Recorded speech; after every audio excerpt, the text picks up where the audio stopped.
दोस्तों नमस्कार, स्वागत है हमारे इस चैनल जीके मेनिया हिंदी में। दोस्तों आज 18 जनवरी 2021 आरआरबी एनटीपीसी के प्रथम पाली में जीके जीएस सेक्शन से जो भी प्रश्न पूछे गए हैं सभी प्रश्नों को लेकर आए हैं। तो चलिए दोस्तों शुरू करते हैं। और दोस्तों अगर आपको वीडियो अच्छा लगे तो लाइक एंड शेयर कीजिएगा। साथ ही साथ अगर चैनल पर पहली बार विजिट कर रहे हैं तो चैनल को सब्सक्राइब करके बेल बटन जरूर दबा लीजिएगा। दोस्तों प्रश्न आया था, प्रसिद्ध पुस्तक the Test of My Life के किससे संबंधित है। तो दोस्तों ये पुस्तक वहाँ पे 4 क्रिकेटर का नाम दिया गया था, तो ये पुस्तक संबंधित है युवराज सिंह से। युवराज सिंह से ये पुस्तक संबंधित है। अगला प्रश्न जो आया था दोस्तों, चंपारण सत्याग्रह कब हुआ था। बहुत ही सिंपल क्वेश्चन पूछा गया था, चंपारण सत्याग्रह कब हुआ था। दोस्तों चंपारण सत्याग्रह जो है 1917 ईस्वी में हुआ था और ये बिहार के चंपारण में हुआ था। और इसी सत्याग्रह में प्रथम बार महात्मा गांधी जो है बढ़ चढ़कर हिस्सा लिए थे। सत्याग्रह का मुख्य उद्देश्य था तिनकठिया पद्धति को समाप्त करना। वहाँ पे जो है एक नियम लागू हुआ करता था तिनकठिया पद्धति, जिसके अंतर्गत जमीन का 1/3 हिस्सा में नील की खेती करनी पड़ती थी किसानों के लिए। तो इसी के विरुद्ध चलाया गया यह आंदोलन था। अगला प्रश्न जो पूछा गया था, हॉर्नबिल त्योहार निम्नलिखित में से किस भारतीय राज्य में मनाया जाता है। दोस्तों हॉर्नबिल त्योहार जो है ये नागालैंड में मनाया जाता है। वहीं बात करें बिहू असम में, पोंगल तमिलनाडु में और ओनम केरल में। तो यहाँ से भी क्वेश्चन आ सकते हैं।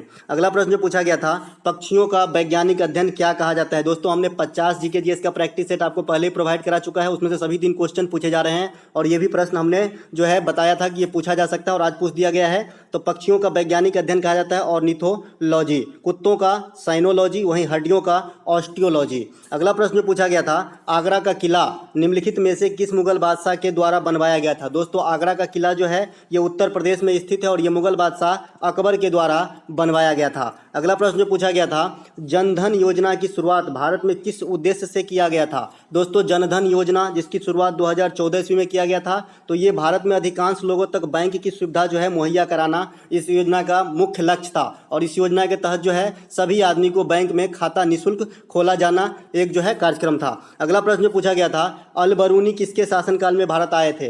दोस्तों अल बरूनी जो बहुत ही फेमस राइटर हैं, तो ये आए थे मोहम्मद गजनी के शासनकाल में। मोहम्मद गजनी तो यहाँ आतंक मचाए, लेकिन अल बरूनी जो है यहाँ पे साहित्यकार का काम करते रहे और उन्होंने प्रमुख पुस्तक लिखे किताब उल हिंद। अगला प्रश्न जो आया था दोस्तों, करो या मरो का नारा गांधी जी ने कब दिया था। दोस्तों गांधी जी से सब दिन 3 से 4 क्वेश्चन पूछे जा रहे हैं, तो आप गांधी जी से संबंधित सभी योजना और सभी सत्याग्रह सभी डेट याद रखें। तो ये दिया था 1942 में भारत छोड़ो आंदोलन के दौरान करो या मरो का नारा दिया था गांधी जी के द्वारा। अगला प्रश्न जो पूछा गया था, सबसे ज़्यादा रेलवे लाइन की प्रसार किस भारतीय राज्य में है। दोस्तों क्वेश्चन की लैंग्वेज चेंज हो सकती है क्योंकि हम सुने सुनाए आधार पर ही टाइप करते हैं। तो ये है दोस्तों उत्तर प्रदेश में सबसे अधिक रेलवे लाइन की कनेक्टिविटी जो है ये उत्तर प्रदेश में है। अगला एक और क्वेश्चन आया था रेलवे से संबंधित, अरब सागर के समांतर कौन से रेलवे लाइन स्थित है, रेलवे तट स्थित है, ऐसा कुछ क्वेश्चन था।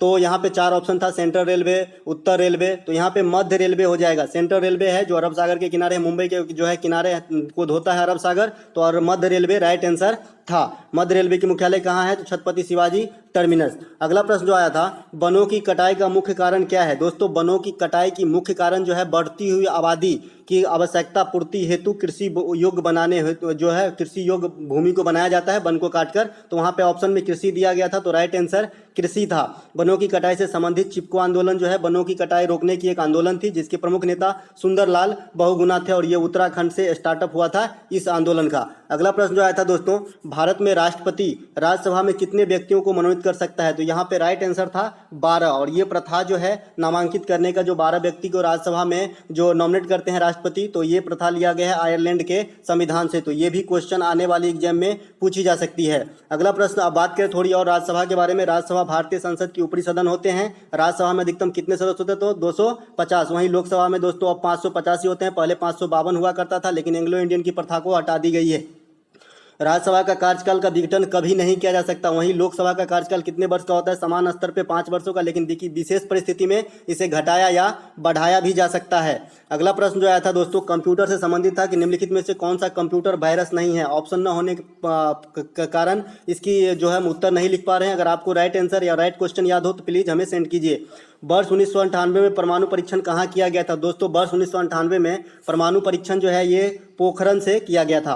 अगला प्रश्न जो आया था, बेटी बचाओ बेटी पढ़ाओ योजना निम्नलिखित में से किससे संबंधित है। तो दोस्तों बेटी बचाओ बेटी पढ़ाओ योजना जो है लिंगानुपात बढ़ाने से लक्ष्य रखा गया है इस योजना का, और इसकी शुरुआत जो है है 22 जनवरी 2015 को हरियाणा से किया गया था। दोस्तों भारतीय राज्य हरियाणा की लिंगानुपात सबसे कम है, वहीं केरल की लिंगानुपात जो है 100% हो गई है। अगला प्रश्न आया था वर्ष 2017 के अनुसार पेट्रोलियम निर्यातक देशों में संयुक्त अरब अमीरात जो है प्रथम स्थान पर रहा था, तो दूसरे स्थान पर कौन सा देश रहा था? ऑप्शन इसका भी नहीं मिल पाया है, तो आपको अगर राइट आंसर पता हो तो हमें जरूर कमेंट करें। अगला प्रश्न जो आया था दोस्तों, क्रोन किस देश की मुद्रा नहीं है?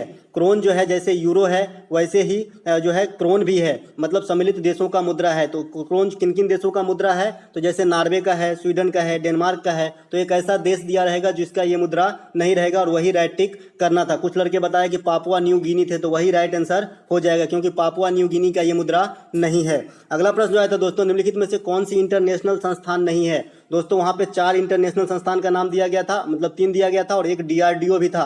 तो डीआरडीओ कोई इंटरनेशनल संस्थान नहीं है, ये भारत के संस्थान है। तो यही राइट आंसर था सभी का। अगला प्रश्न जो आया था, निम्नलिखित में से भूगोल का पिता किसे कहा जाता है? तो भूगोल का पिता हिकेटियस को कहा जाता है। ज्योग्राफी का पिता किसे कहा जाता है? हिकेटियस को। अगला प्रश्न जो आया था, वर्ष 1916 की कांग्रेस की अध्यक्षता किसने किया था? दोस्तों वर्ष 1916 की कांग्रेस की अध्यक्षता जो है अंबिका चरण मजूमदार के द्वारा लखनऊ में किया गया था। ये जो अधिवेशन हुआ था ये लखनऊ में हुआ था, इसकी अध्यक्षता किया गया था अंबिका चरण मजूमदार के द्वारा। और इसी अधिवेशन में 1907 में जो कांग्रेस में फूट पड़ गई थी, सूरत अधिवेशन में गरम दल और नरम दल में बट गए थे, तो फिर एकजुट हो गए थे। तो यहाँ से भी क्वेश्चन आ सकती है। अगला प्रश्न पूछा गया था, गोल्डन ट्रायंगल पर्यटन स्थल किस स्थान पर स्थित है? तो ये स्थित है मुंबई के भायखला में। मुंबई के भायखला में स्थित है गोल्डन ट्रायंगल पर्यटन स्थल। अगला प्रश्न आया था, संसद की संयुक्त बैठक कौन बुलाता है? दोस्तों संसद की संयुक्त बैठक जो है राष्ट्रपति बुलाता है, वहीं इसकी अध्यक्षता जो है स्पीकर यानी लोकसभा के अध्यक्ष के द्वारा किया जाता है। यहाँ से ये क्वेश्चन इंपॉर्टेंट बन रहा है आने वाले शिफ्ट के लिए। संयुक्त अगला एक प्रश्न आया था दोस्तों, ये प्रश्न न क्लियर हो पाने का हम इसका जवाब नहीं दे पा रहे हैं, प्रश्न ही क्लियर नहीं है। संयुक्त राज्य पर्यावरण कार्यक्रम, इसके आगे जो है बता नहीं पाया लड़का। अगर आपको याद हो तो हमें कमेंट करके जरूर बताएं। मिलते हैं एक नए वीडियो के साथ। अगर आपको अच्छा लगा हो तो लाइक से सब्सक्राइब जरूर कीजिएगा।